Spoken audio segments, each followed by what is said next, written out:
Hi, Dana. Hi, Kay. You look remarkably like the woman that I drove up here with. Across the bridge, yes. You're a good driver. Yes, Dana lives in Sonoma, and I live in Marin. Um, so I was collected on the way over. I also hate trying to find places, and I hate parking. So it was very nice. And I was born to be a passenger. I think the world, we'll get to poetry later, but I think the world probably can be divided into the people who want to drive and the people who want to be passengers. Don't you? And we know who we are. And it's nice if we aren't trying to occupy the other role or compelled to occupy the other role. Dana, what do you think you are? The driver. I think so. I think you're a definite driver, and I'm a definite passenger. Yeah. Well, I'm through. I think we covered that topic.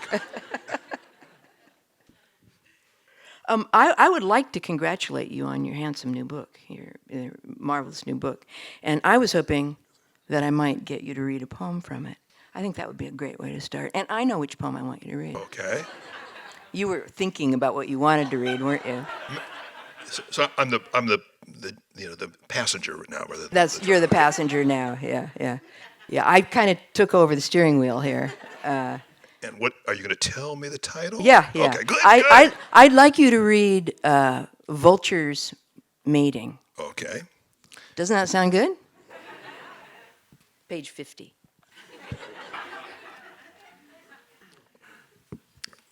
I wrote this poem because I saw this going on, behind my house. And I live on a hillside in Sonoma County, and there was an old tree there, and I saw, we have lots and lots of buzzards, and then I watched this, and I figured out what it was: vultures mating. And this is a new poem. Yes, yeah. Yeah, I just want to point that out. This is a new and selected, so I want to indicate this is one of the new ones. These are new vultures. I saw them yesterday. Vultures mating.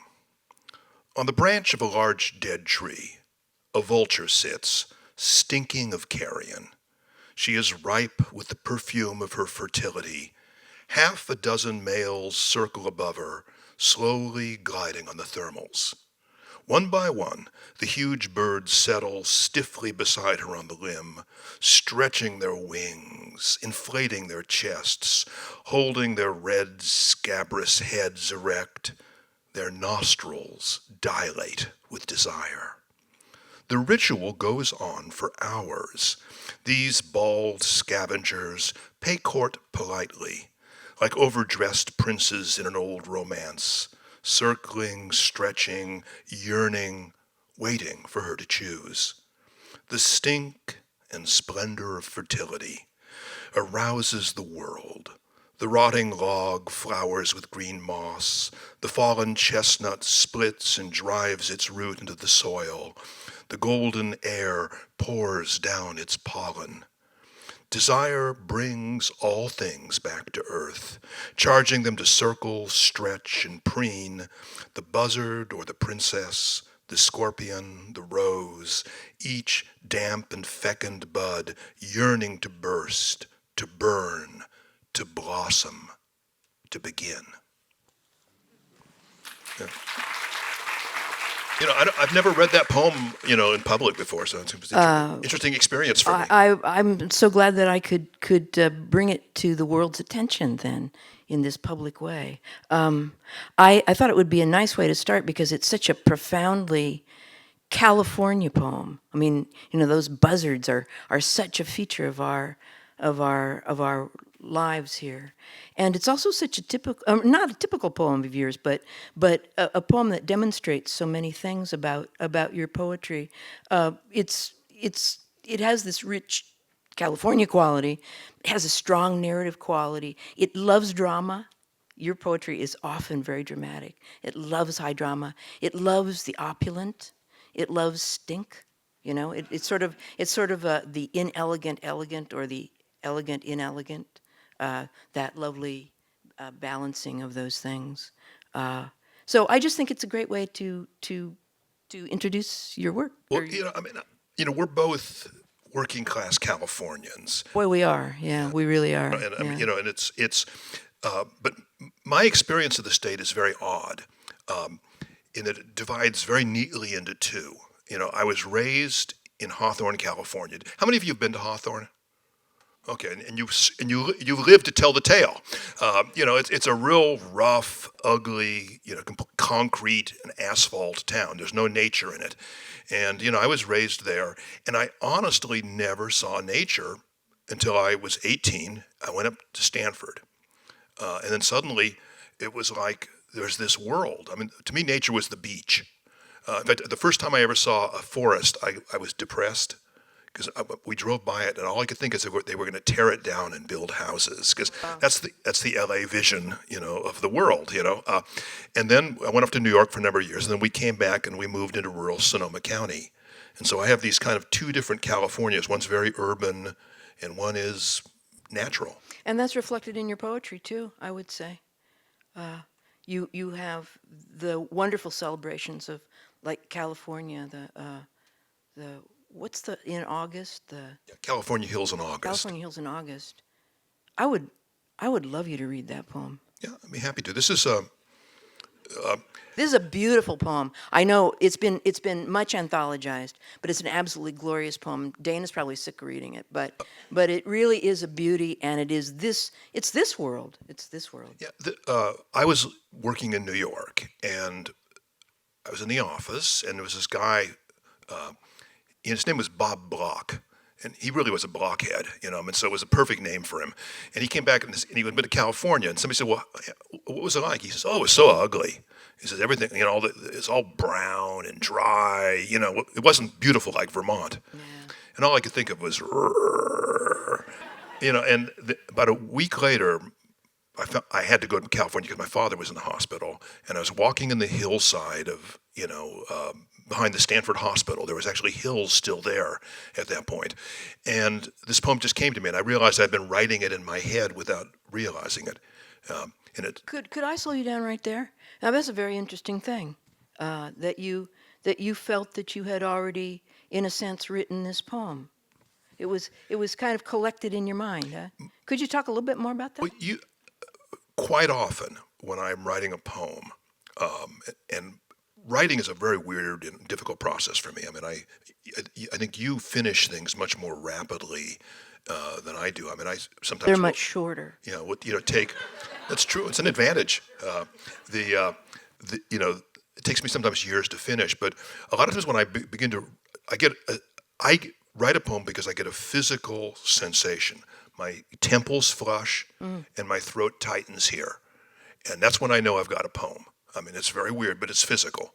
And I start writing it, and usually I realize that it is something that's been in the back of my mind, or maybe two things that are in the back of my mind, but I never connected them, and I never thought of them as a poem. And the connection is, Elizabeth Bishop once defined poetry as several things coming together at the same moment. And that's sort of what it is for me. It's marvelous when it works. Yeah, Don't you ever have to fake it? I mean, I don't. No, not. I mean, I don't write that many. I abandon a lot of poems. I don't finish everything I begin. I don't publish everything I finish. I don't collect everything I publish.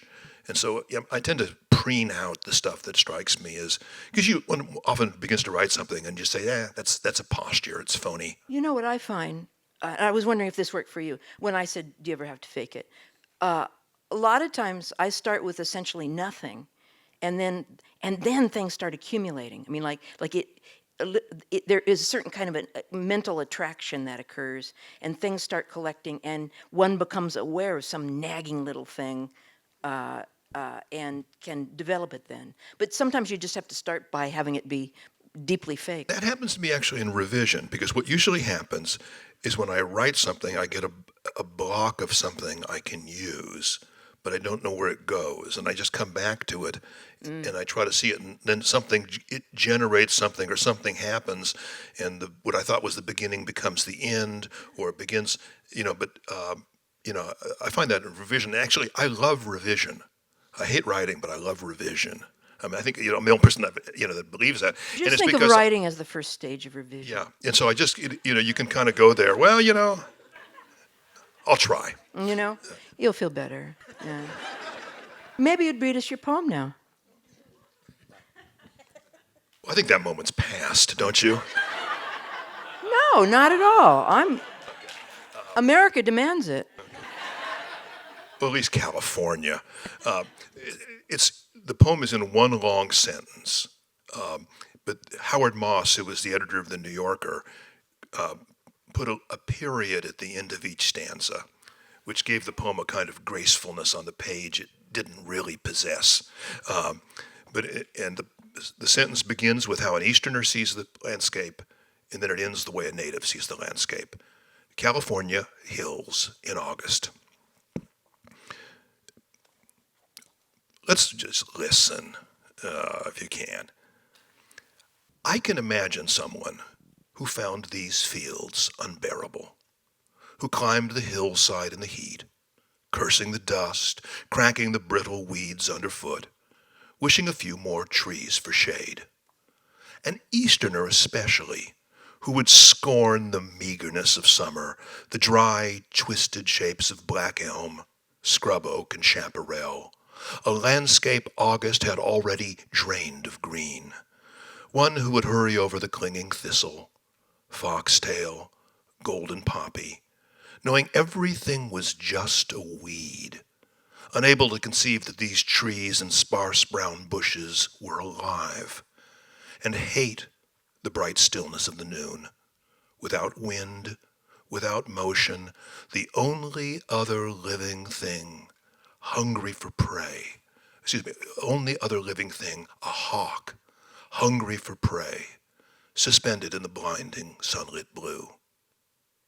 And yet, how gentle it seems to someone raised in a landscape short of rain. The skyline of a hill broken by no more trees than one can count. The grass, the empty sky, the wish for water. So, it's okay. He's a friend of mine. That's why I could say that, you know. The wish for water. That's such a glorious conclusion. It's that deep yearning. Well, when I wrote the poem, I didn't think anybody would be able to understand it. It got published in the New Yorker, and then it was reprinted and was translated into most of the languages of countries that don't get much rain. And so, you know, it just. But which sometimes the thing that you think of as most local is the thing that's actually most immediate and universal. Well, and we're so lucky because the deserts are expanding. So, you know, it just, you know, things just get better and better. Well, for this poem, Yeah, if not the world. For the voices of the dry. Well, you know, this is. I do think that when I wrote this poem, I began to deal with something, and which is that if you are living in California, if you're a poet in California, and you're trying to write about the world that you actually see, the movements of time that you actually see, landscapes and things like this, you realize that the traditional poetry of England and New England isn't much help. You know, summer, as Bob Bloch thought, is supposed to be green. A summer that's not green is wrong. You know, winters are supposed to be white and snowy, rather than the winter up in Sonoma County is greener than Ireland. You know, and so you have a very different sense. We have these trees that don't exist, you know, elsewhere. I mean, you know, we have animals. We have a kind of whole sense of time. The towns in California are either Spanish names or Indian names for the most part. So you have all these echoes of other languages. And so you really have to kind of reinvent everything if you're going to try to describe this world the way you experience it. When we came back here, my wife Mary and I, one of the things we tried to figure out is that we wanted to be able to name everything. Let's learn every bird. Let's learn the wildflowers. Let's learn the trees. And the funny thing is that if you look at a tree and you see it as a white oak rather than just a tree, and when I was growing in L.A., if we saw a tree, we said, well, it's a tree. And that's about unless it was a palm tree, that was about as specific as we could get. You begin to see all kinds of tiny little gradations in reality that you don't notice otherwise. I mean, to be able to name something is to be able to see it more clearly.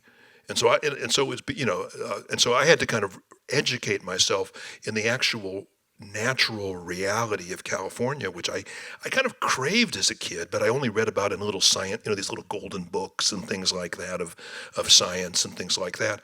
And to me, it was the greatest gift of my middle age, was in a sense to be able to see natural and understand a little bit natural California. Not me. You'd already been there.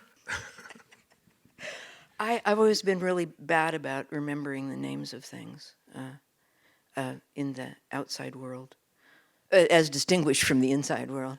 But But I never thought of myself you are as a much of a metaphysical Californian. poet. But you're a metaphysical poet, I think. Well, I'm pretty much just deal straight with metaphysics. I don't do so much of the outside stuff. The physics. I never thought of myself as much of a California poet or even a Western poet until I was a laureate, because I'm also not a traveler, so I had no idea I lived in California. If you stay home, you just have no way to know. So it was the traveling about that made me understand how very Western I was, and it made me want to do things like wear cowboy boots. I'd never had any cowboy boots, and I thought, oh, it's a little late to get cowboy boots now, Kay, but I got them anyhow. I want a bolo tie, but I don't have one. So I disagree with you in that. About what? Cowboy boots? Well, no, the cowboy boots I like, but when I first read, I was handed your book in Providence, Rhode Island, and by Brandy Blazing, who of Copper Beach Press. Long time ago. And didn't recognize her name, because I don't think almost anybody recognized your name at that point.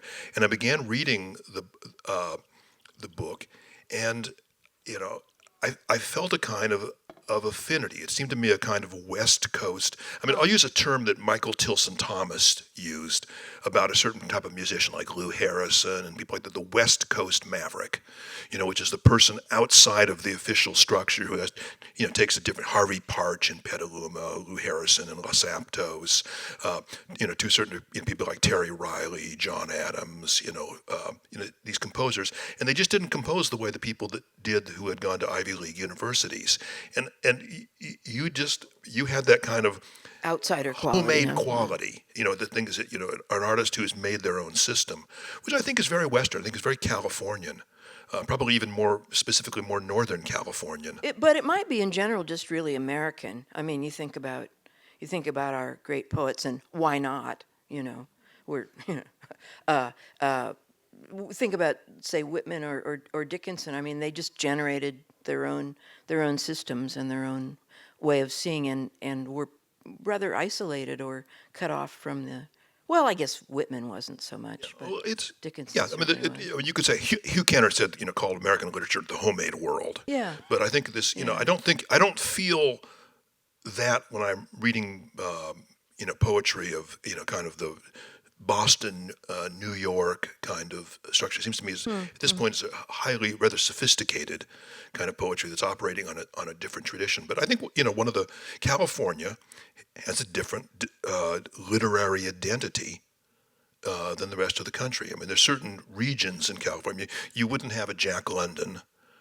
You wouldn't have a Robinson Jeffers. I don't think you'd have a Kay Ryan, coming out of the South. There's a different, different, kind of joke, which isn't to say that one is better than another. I don't know.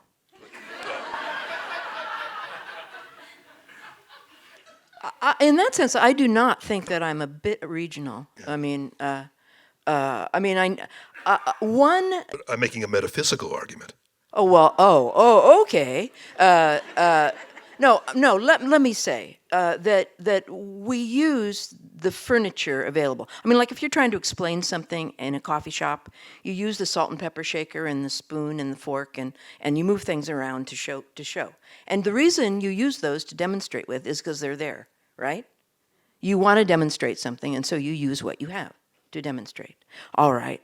Isn't this great? this is so neat to think. If I want to demonstrate something about a thought or about the way the mind works or something that is metaphysical, if we want to use that term, then I just use the furniture of my world. I use the crows, I use our hills, I use the available materials because they're movers. I mean, it's an opportunistic thing, and it's rather random. And if I lived someplace else, I would use those things. So in what way did you feel that you were Californian? In my lack of polish, in my lack of, I mean, I'm sorry if I'm insulting Californians, but in my kind of and lack of history, my lack of like East Coast sense of heritage or ancestry or history Yeah. or coming from someplace. Because one of the things Dislocation. one of the things I would say that I mean, I've written about this, and so I mean, this is not, in terms of when I did California poetry, I was trying to think of what makes California poets. Yeah, I mean, Dana did a whole anthology of California and poetry. and start thinking about it because Available. I really resist the notion of California poetry, California literature is literature that is documentary about Los Angeles or California or is driving down Highway 1, and that you only define a sensibility by the subject matter. And it strikes me as one of the things that's really interesting about California literature. Take the major writers, and it sort of exists about the state itself, is that this state, I think, in some ways feels that it can exist outside of history. That we've come here to this place that's on the other side of the continent. We're no longer part of that European experiment. We're no longer part of this. And the South is a literary region that cannot escape its history. Its history is simply so tragic and so complicated that you have to sort of think about that. But I do think that that's part of it, and that we, to a certain degree, we have, or we believe we have, and I don't know whether it's true or not, the luxury of having a direct relationship with physical reality. We came here. John Muir came here and said, this is the new Eden. This is the world as it was created that's been cut down or civilized everywhere else, and that there is, in a sense, this transaction. That's Robinson Jeffers, in a funny way. Even the fact that Jack London writes very wonderful novels from the perspective of a dog or whatever. Yeah, well, we can always put together stories like that, Dana, and connections, and we can find threads, and we can find that wonderful, natural, powerful thread. But then there's Hawthorne too. There's all the fact that it all got paved over. I mean, a great, and a number of your poems are so worried about that, as you said. And so concerned with. Yeah, no, I mean, we've done our very best to destroy, as much of the state as possible. If you're in California, that's got to be part of your experience now, is actually seeing people. What I love, about a place where people will, come to some place to escape from some place, then they recreate the place that they've escaped from. And yeah. It's, so it's, but I think that's the drama. I mean, if my work is dramatic, I think that's one of the dramas I have, which is I guess what happens to me is that I have difficulty with any discussion of regional poetry. I mean, I don't think that I'm interested in poetry in a regional way. I mean, I think it's interesting that there are places in the world and that there are people in them and artists. I disagree then, because I came, like, when I came as a kid, a working class kid who didn't know anybody whose parents had gone to college. I found myself at Stanford. I was living across two people of internationally famous names and fortunes that were across from me. I felt different, and it was important for me to understand why I felt different. What did I feel different that was just a stupid reaction, versus what ways were really me. Then when I went back east, the same sort of thing, which is that who am I and how do I articulate who I am? I don't think those are unimportant things. So I mean, it's, and there's certain things about my upbringing, my past, that I realized that stuff I got to give up. It was not these are not useful things. And other things, that's me. That's who I am. That's where I came from. And I don't want to give that up. I want to be that person. And I want to be able to operate in different worlds. But I don't want to, I don't want to, fundamentally, I do not want to forget the people I came from. I came, and I think you're kind of the same way too. I mean, you came from people that had hard scrabble lives, and, you don't, you still have that kind of tribal connection to them. There's certain things that they taught you that you don't give up. There's an economy. There's There's certainly a living suspicion low on the of survival pretension. thing that's in your poetry that I think comes out of Suspicion your of pretension, and at the same time, a great affection for elaborate or gorgeous flourishes. I mean, like I enjoyed flamingo watching. I enjoyed the flourish in your Vulture poem. It was filled with flourishes. Very flourishy poem. But I mean, I do think though that like I could read a poem about the hills in August, and I'm going to be primarily interested in that poem, not finally for its evocation of the hills for me. It's really going to be the quality of the poetry for me that's going to be thrilling ultimately. I don't go to poetry for its subject matter. Neither do I. But when I write a poem, and this has become rather more conscious, is that I'm writing a surface story, and the surface story is designed to get your attention, and to position you someplace. And then there's another poem that goes on underneath it. If you don't have the poem underneath it, it's not a very interesting poem.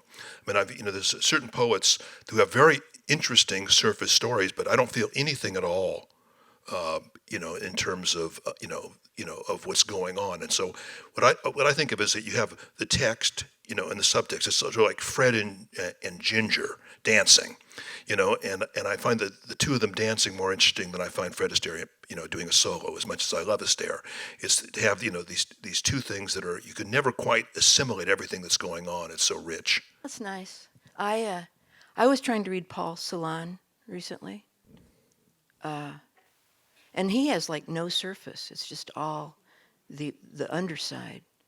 I mean, it's so interesting. You're talking about poets that had gorgeous surfaces, but nothing. I think that's the extreme underneath. The extreme but it's of so modernism. fascinating to see. I mean, just like the exposure of the nerves underneath and the absences.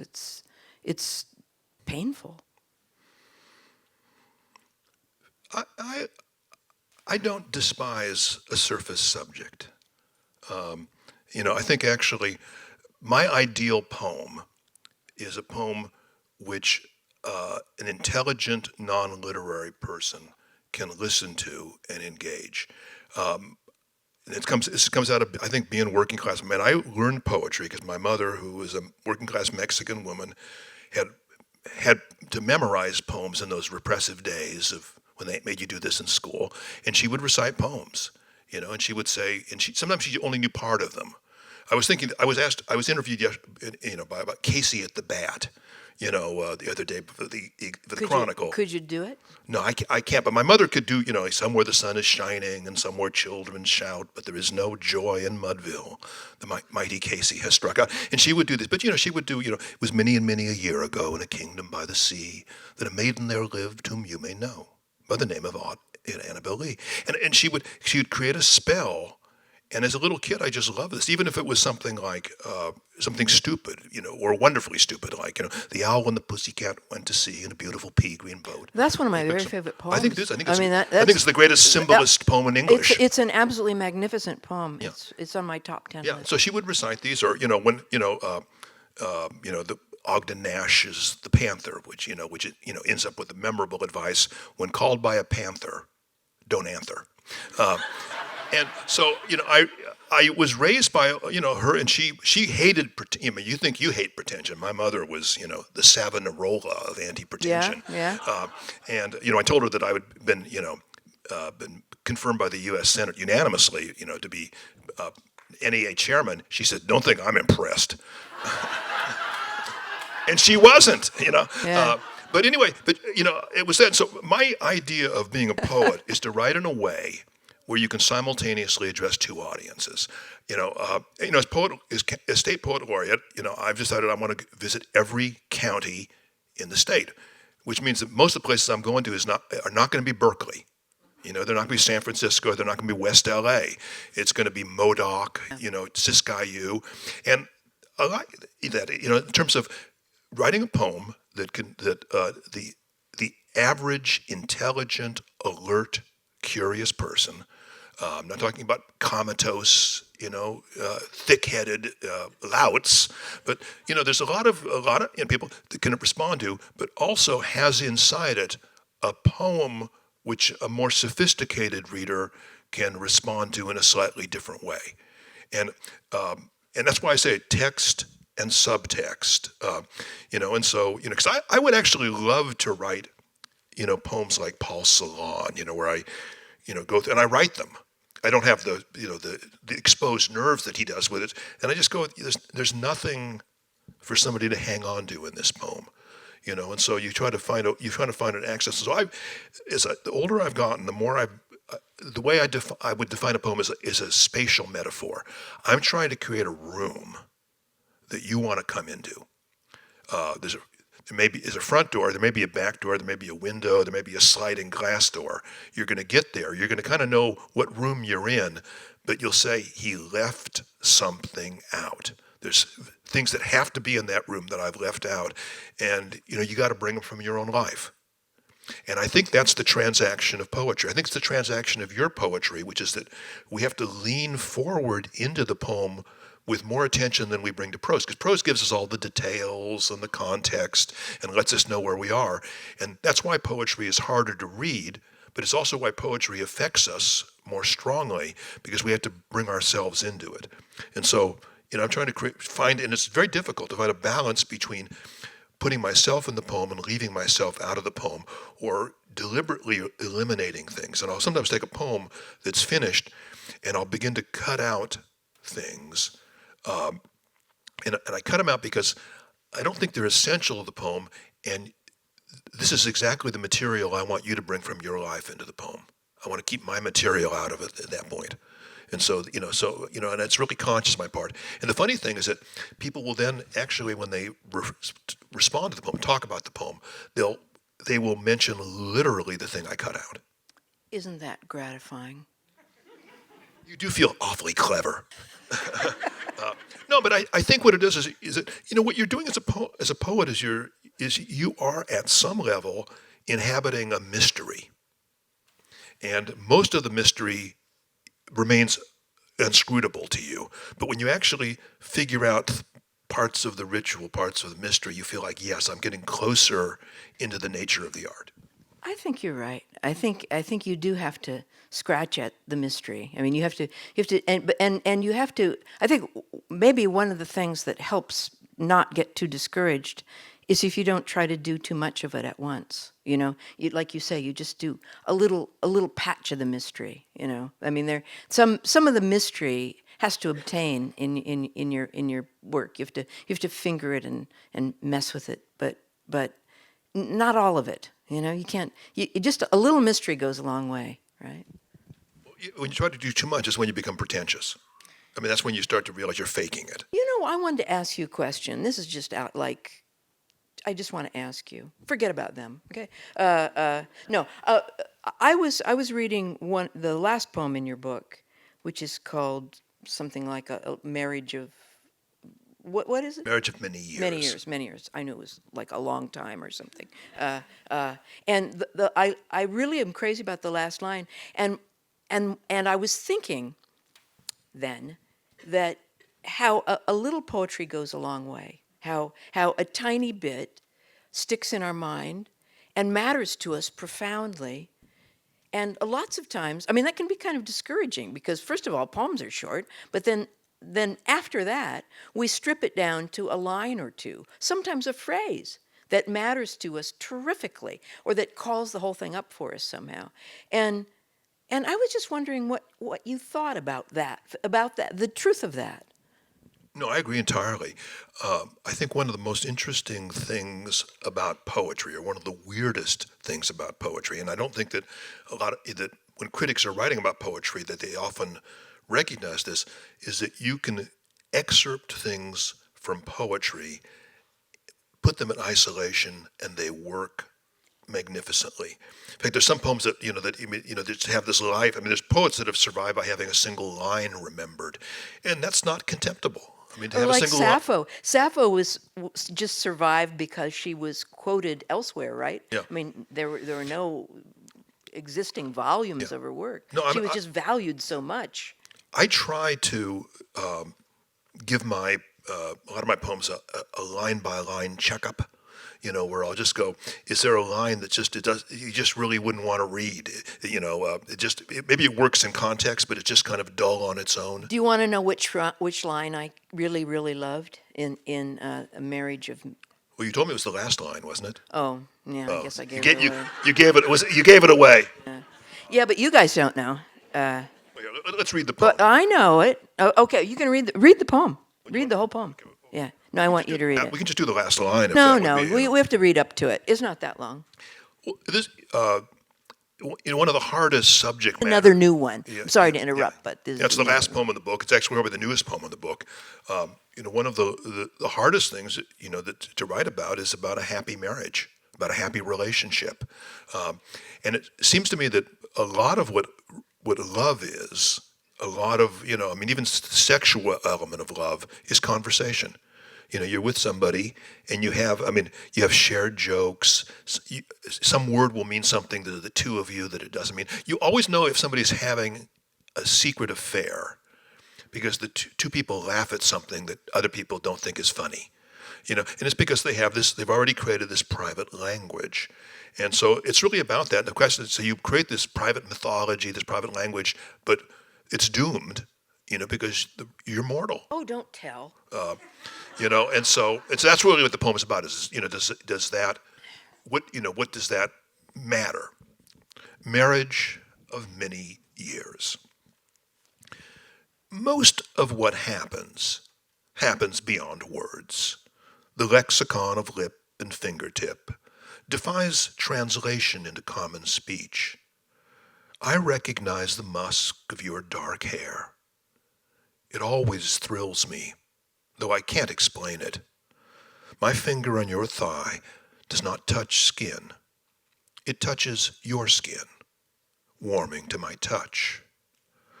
This intimate patois will vanish with us. It's only native speakers. Does it matter? Our tribal chants, our dances round the fire, performed the sorcery we most required. They bound us in a spell time could not break. Let the young vaunt their ecstasy. We keep our tribe of two in solemn secrecy. What must be lost was never lost on us.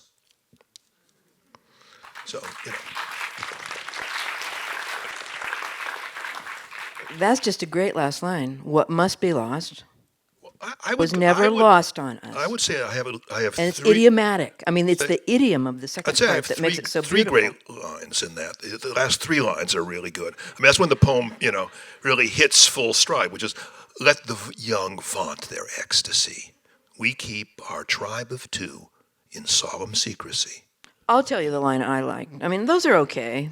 But I liked the language. I'm in the wrong poem. No wonder I can't find it. That poem probably has some pretty good lines too. It probably does, but this was another good line.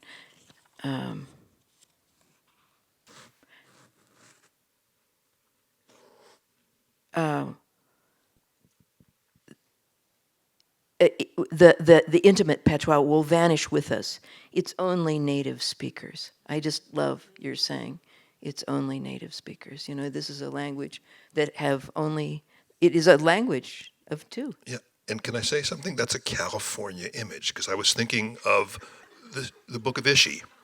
You know, Of course, he was thinking of the Book no, of I was. Ishi. I was thinking of that. There's these tribes in California. I mean, you know, it's you know, If he they're lived there. in New Hampshire, he would make it a New Hampshire tribe. Well, no, I'm right? just saying that it comes out of the thing that there's all these tribes that only have a few native speakers left, and when they go, their stories go, their language go, their legends go, and it struck me as the metaphor for for kind of a marriage of many years. All right, and I would like to use this as an illustration of how arbitrary, in a sense, the furniture is in our work. Because if you lived someplace else, you would have this deep relationship, which you would have to find metaphors for, right? And you would. Yeah, no, but I think it would adjust itself slightly. But I'm just saying that even in a poem which really has absolutely no surface regional California, California yeah. quality, Yeah. that that there was a kind of thing. But I think it's natural. I think that you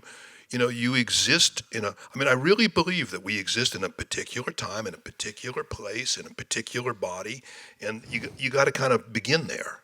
And that you want to reach out to the cosmos, like Walt Whitman, but you sort of have to start from somewhere. I'm sort of being Long the devil's Island. advocate, but Well, that's why we had to make you National Poet Laureate rather than State Poet Laureate. yeah, I had the big job. Around bad mouthing the state all the time. Yeah. I needed a bigger canvas. Yeah. But no, of course we're colored by the facts and specifics of our lives. Of course we are, and our brains are shaped by it. Of course they are, but only partly. No, I mean, I think you don't want to be, I mean, I find the notion you say regional writer automatically sounds dull. Because you're saying, well, they can't compete in the big thing. But, It does sound dull to but, me. I live in Sonoma County, and we have people bottling wine that has the taste of a particular hill with a particular amount of rain, particular kind of soil, particular kind of sunshine. It's very local, but it's appreciated elsewhere. And that is a beautiful analogy, and it's completely legitimate that there are kinds of writing. The evocation of place is a beautiful, important, profound thing. I mean, it's not nothing, but I don't think that it is. I don't think it's the essence of poetry. But I mean, when I started off, I would have, claimed that I had nothing to do with California writing and everything else. But it's when as you move through the world, you start realizing you don't realize who you are until you're in a group of people that are different. It's so true. And so you have, and so your own personal history tends to teach you things or not teach you things about life. But and if you travel, I mean, I've had a rather itinerant life. I mean, when I went to Washington, I mean, I learned that I was not a Washingtonian. But it's like a person, there's a certain kind of person who just is intoxicated with the power, of Washington. And I was very able to operate in that world, but man, I hated it. And I felt that if I stayed there too long, it was going to be a kind of death of a part of my imagination. But on the other hand, you learn a lot about yourself when you go into those situations, and I don't think I've got much subject matter in Washington, but had I only been a novelist. Yeah. I was sort of looking into your life, thinking about today, and I discovered that you went back for your MBA at Stanford because you were feeling that your writing was getting stale and was kind of too self-conscious or too artful or something or another. And I just thought it was so interesting to get an MBA for spiritual refreshment. How did that work? Is there any other reason? I don't know. No, I mean, So many people don't go for that reason, No, I mean, but I not only got spiritual refreshment, I got my wife, which would have been reason enough to take any degree, Yeah. I met her there, but I was wanted to be a poet. What do you do? I mean, I'm a Mexican Italian kid from LA. What do what's a poet do? Well, the only poets I ever met were taught, right? You're a poet, you become a teacher. So I went off to Harvard to be, in this PhD program. And after a couple of years, I said, they're not educating me to be a poet. They're educating me to be an Ivy League professor of literature. Very different thing. And I said, this is, in my poetry, I'm beginning to write poetry now to be analyzed. And I said, that's wrong. What you really want poetry to do is to be experienced. I'm a very, sort of egg-headed kid. I'm a very bookish kid. Somebody was naughty. And I was exactly the person most vulnerable to the kind of intellectual milieu that Harvard had. I mean, because I loved to do analysis, and so but I felt that it was that I wanted to write poems that the people I came from could understand. I mean, not write essays about, not understand, analyze everything, but they could somehow enter into them in certain ways. Because I don't know if I think people in Berkeley know this. Just because you're poor doesn't mean you're stupid. And I wanted to write across outside of the cast of the professoriate.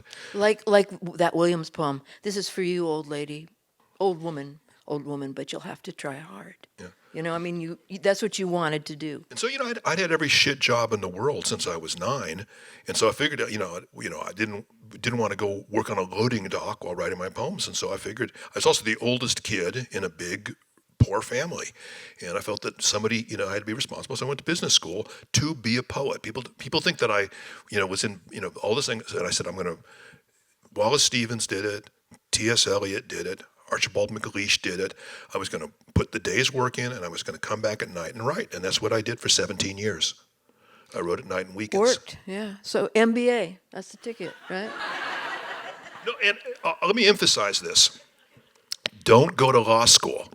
Because my friends that went to the thing about being an MBA is, when I was at Stanford, I walked by the business school. I walked by the law school, and everybody was, the med school you never saw anybody because they were always there. But when I went by the business school, people were sitting on the steps drinking beer, and I said to myself, I can do that. So look for where they're drinking beer, and then do whatever that is. Do that, right? Yeah. But I think it's very important to recognize that you can write poetry from any occupation. You can write poetry from any part of life, and that the different life experiences give different poets. And for me, being a very intellectual kid, I actually liked Harvard Graduate School. That's how sick I was. And I was just, I was very academic. I mean, the more, I just loved that. And actually working in business around people that were not literary people was really good for me. I think for me, it was very useful to teach remedial English for 30 years. I'm not kidding at all. I always, that's what I did to make my living.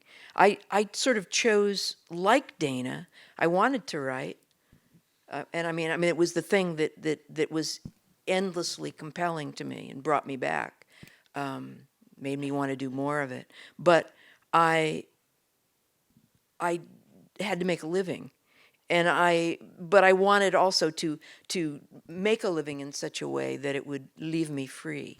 So, but I was willing to have a very little living, which is just exactly what I got. But you and I, though, also both took, I think, a while to figure out who we were as poets, and that protective space, the freedom of not having to have a tenure committee, not having to have publications on a certain schedule, allowed us to kind of develop in ways that were unusual. I mean, I really had to figure out how did I write the kind of poem I wanted to write. And it took a long time. I always found myself completely uneducable. Like I can't be taught. It doesn't sound like you could really be taught either. I mean, you could be taught, but not that, right? Yeah, I don't know. Both of us did not really do creative writing. We did, not at all. Did literature, yeah. And so kind of self-instructed. But all I had to worry about I could make, I got paid. I got a paycheck. Yeah. So all I had to worry, I came home after work, my wife and I would have dinner, then I would just go and work for about 2 hours.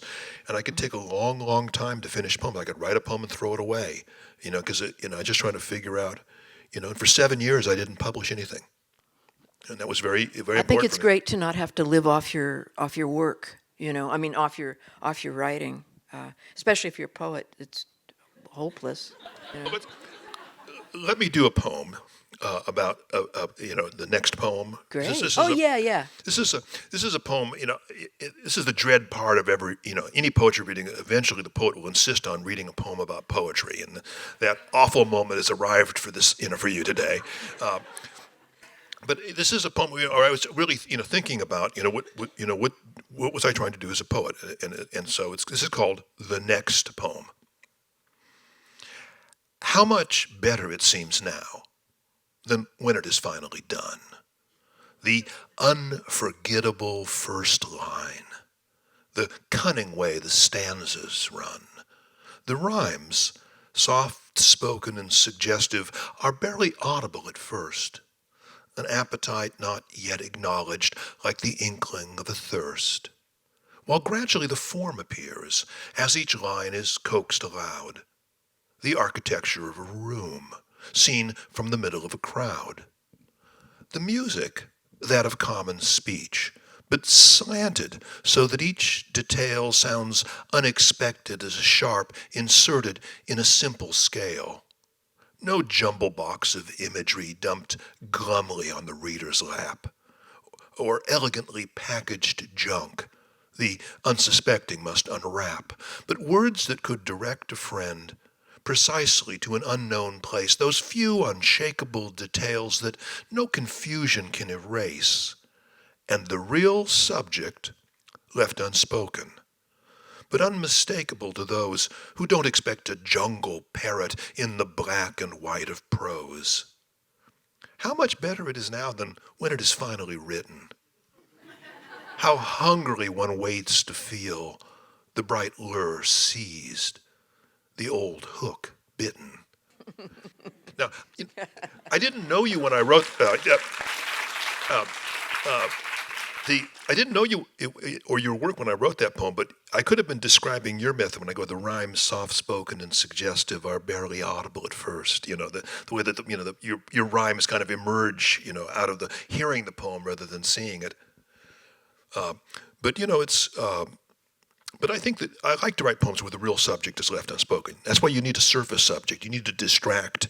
There's a wonderful quote that Ezra Pound said to T.S. Eliot, which is about creating modernism together. He goes, "I'll throw the brick through the front window, while you sneak in the back and steal the swagger." And I thought that was a really interesting description of the way certain kinds of art operates. Now, are we getting to, I guess it's question and answer time. Oh, we love that time, don't we? It's a question. Just, can you pass this down?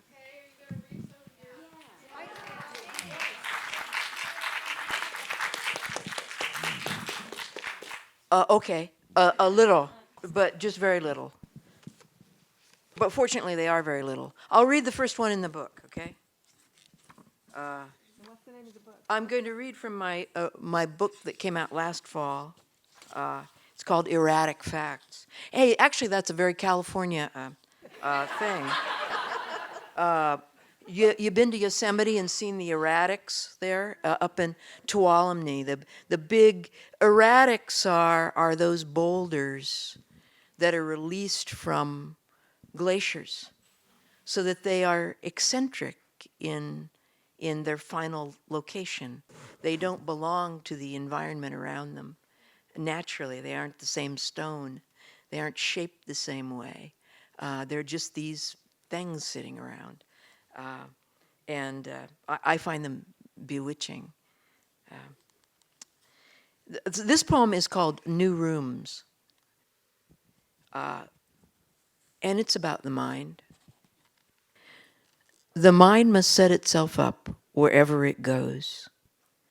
That's right, isn't it? Is it true? Okay. The mind must set itself up wherever it goes.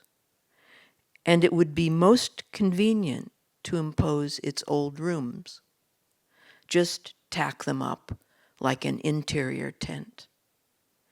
Oh, but the new holes aren't where the windows went.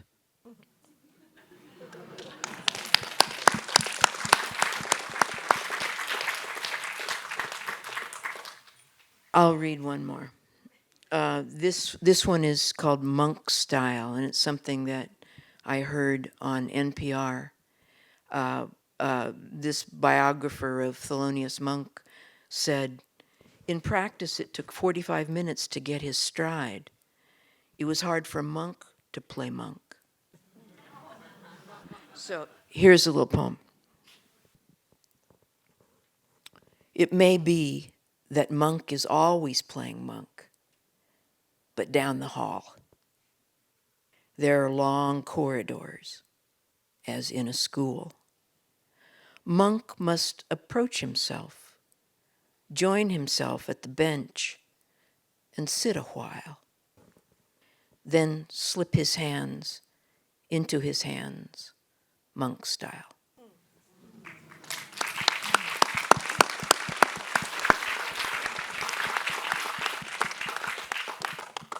Okay. My question was about language and riffing a little bit off the sense of place and how you become deeply rooted in where you are, and that affects what you write as well as how you write. And although I addressed this primarily to Dana, I love your answers too. You grew up in a house where I assume you heard, in a community where you heard Spanish as well as Italian. I would love to hear more how that might have affected you, if you've written in other languages, how different languages as well as English music affects. Oh, I had a typical American trilingual childhood. Actually, it's quadrilingual, but I just, I'm simplifying it. Is that I lived in a cluster of apartments that were occupied by my Sicilian, relations. And so they spoke Castellamarese, which is a Sicilian dialect of Italian. So, it's, sounds actually more like Latin. My parents spoke English because that's the language they had in common, although neither of them would have won awards on grammar.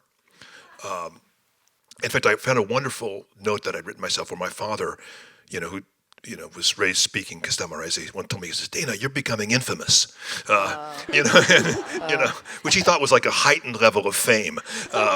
Perhaps it is. And so so I would go. Both my parents worked. It was, we were broke, and so they were always scrambling for money. So I was put with my grandmother, who didn't speak any English at all. The neighborhood was a Mexican neighborhood, so it spoke Spanish.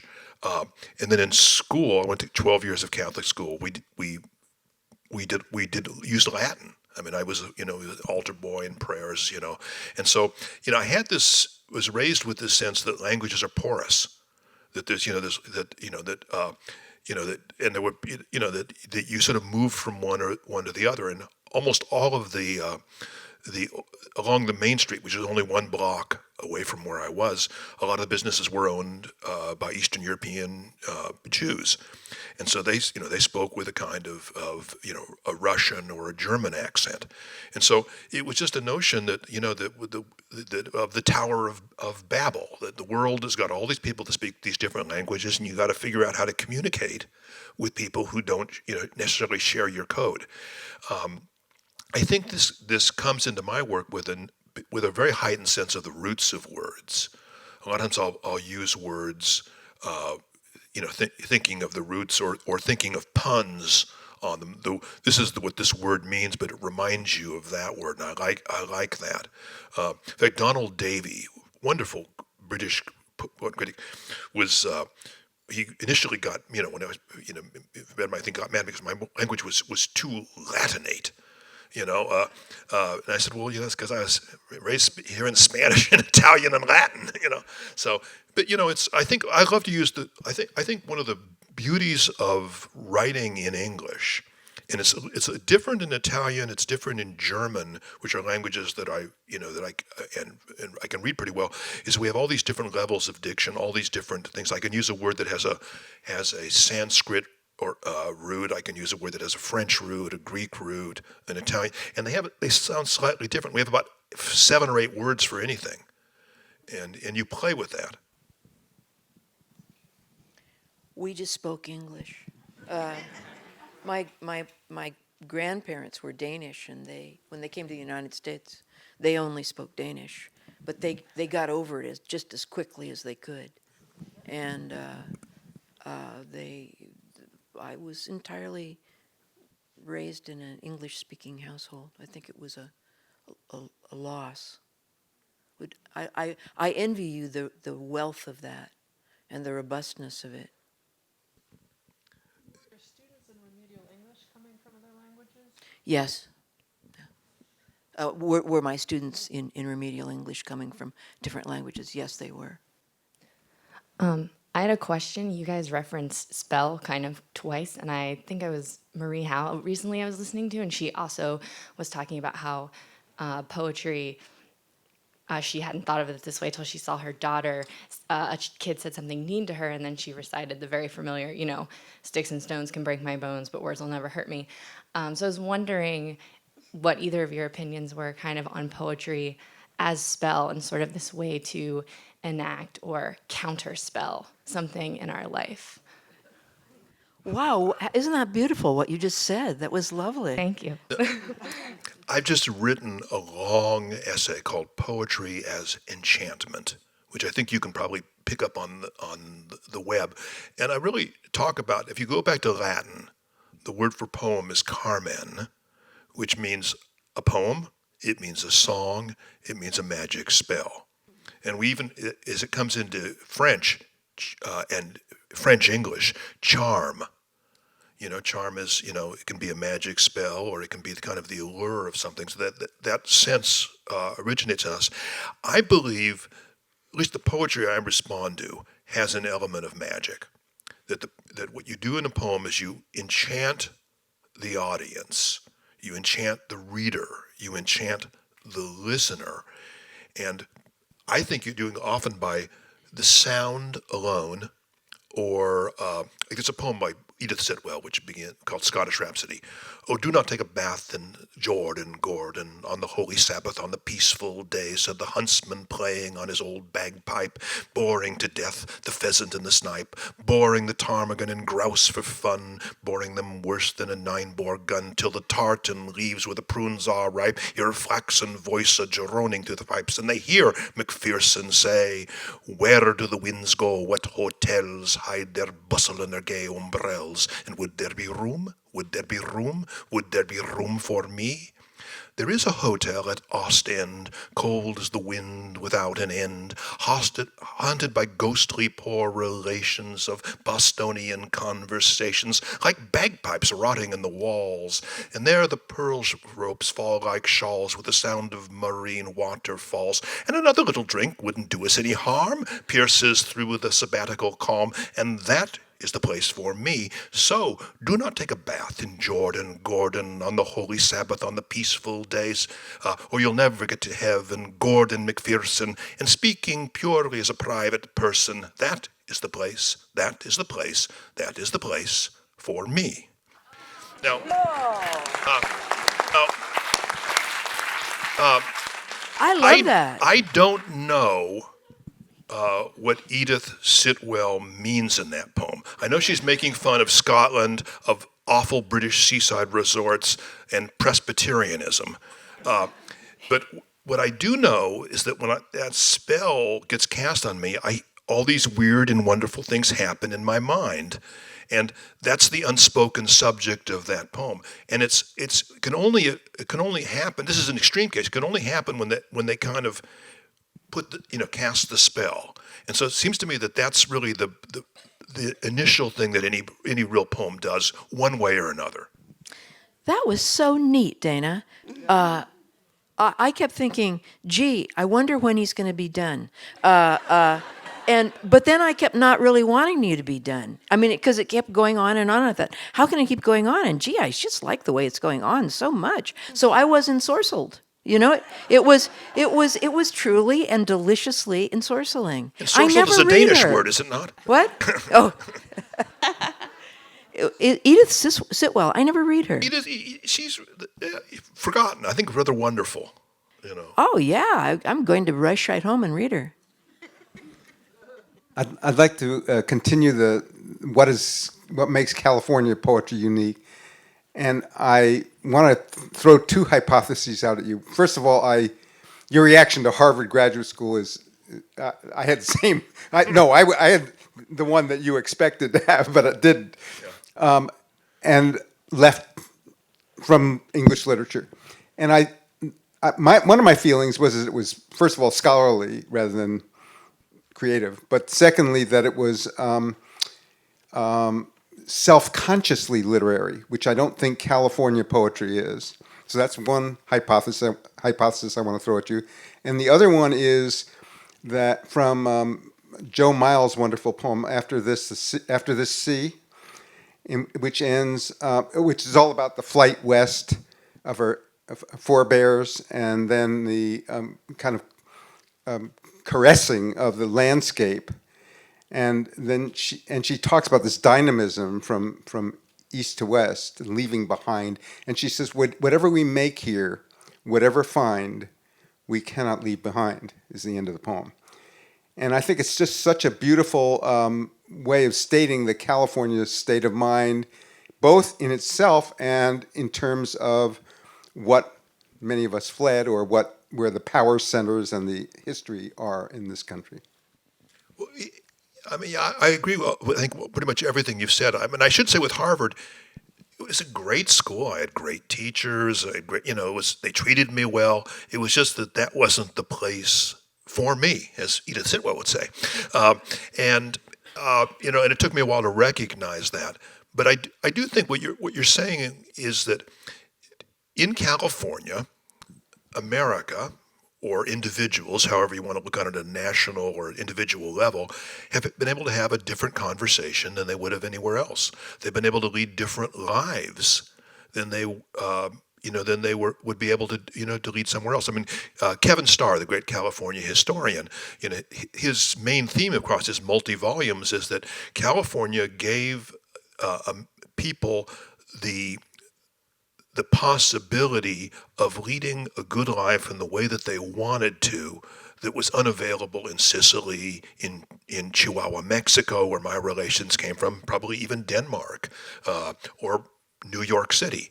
And they came out here and they could reinvent themselves, they could reinvent their lives, and that was allowable.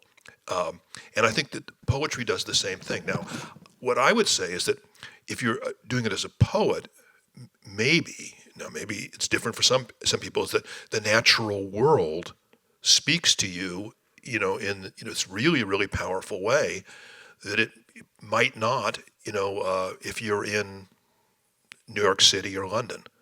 Now that obviously there's other places like that, but you can't really ignore the Pacific Ocean, and what it means to Western civilization.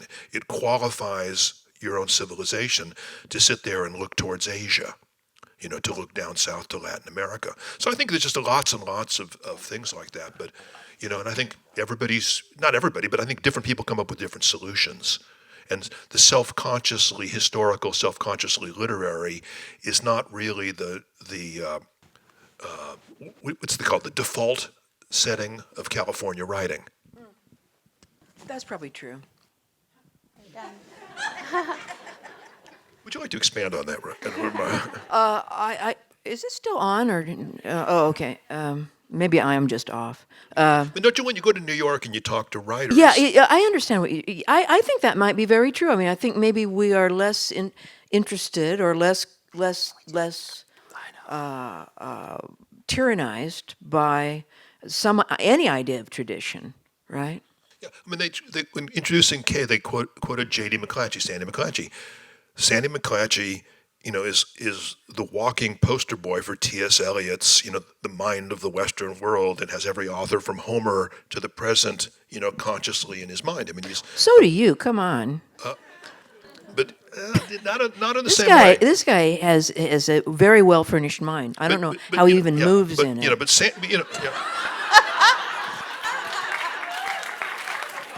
I'm not sure that was a compliment. It was a compliment. It was a compliment. Maybe on that moment, that note, we should think about concluding here, because there is another group coming in. Thank you so much, Kay Ryan, Dana Gioia, was inspiring, funny, wonderful.